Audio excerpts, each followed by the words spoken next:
Thank you and shout out goes out to the great people at the Riley Grace Foundation for their support and sponsorship of our Premier Preps feature stories each week this spring.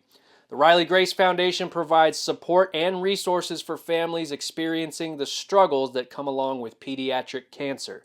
And this week, we bring you the story of what began the Riley Grace Foundation as we visit with Granite Bay Junior Reese Clark.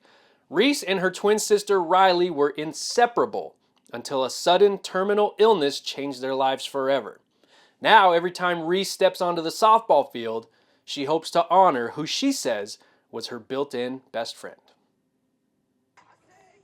It's a beautiful afternoon on the softball field at Granite Bay High School. But something is not quite right with Grizzlies junior Reese Clark. Maybe it's because Reese is playing out of position at first base after years of patrolling the left side of the infield. But it's not that. It's something much deeper. Something is missing from Reese's life. Being twins, it's like having a built-in best friend always. We're connected by the hip. We did everything together. Never a dull moment with us. Gosh, I think from the beginning of birth, they've been inseparable.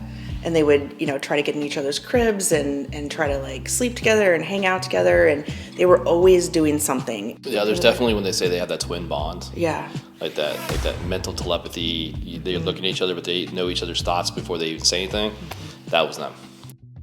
But at the age of 12, Reese's twin sister Riley was discovered to have a brain tumor the size of a peach, and it flipped the Clark's world upside down. Being 12, it was a lot to have to adapt with just everyday life. It was hard. So I felt like I had to have the role of taking care of the house, making sure that I stayed on top of what I had to do, so I didn't be a burden to my parents or anything.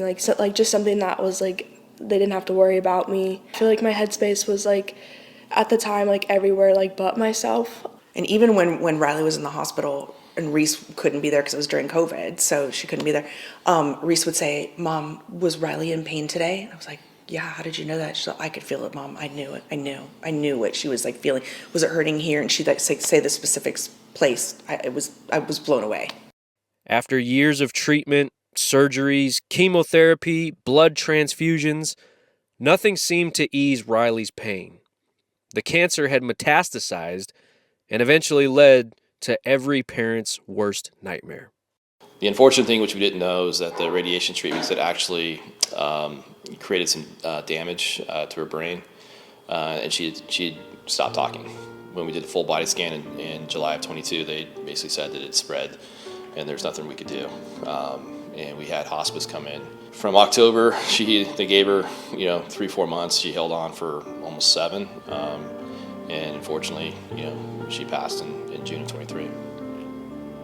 I personally, I didn't want to believe it was real. I feel for me, the days leading up to it, I just kind of shut down. It was hard for me to really go into her room, be with her.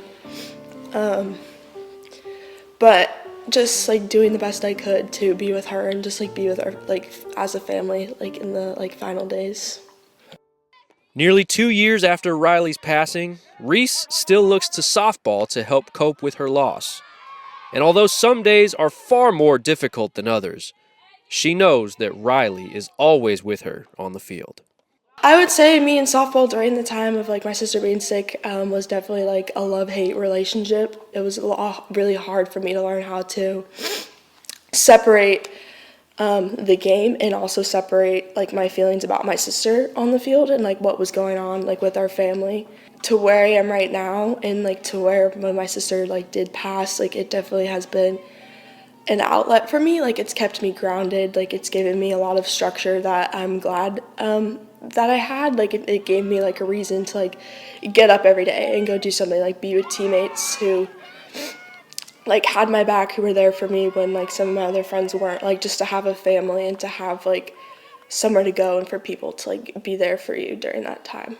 I used to sit there at games and just watch her and think, oh my gosh, everybody that's sitting around me, all these parents and all these players have no idea what this kid endures every single day and what she has to live with. It blows my mind, and I could not be more proud of her.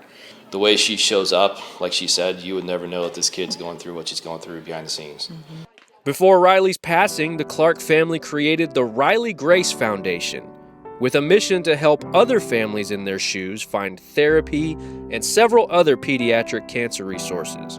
It serves as a resilient reminder of how Riley should be remembered.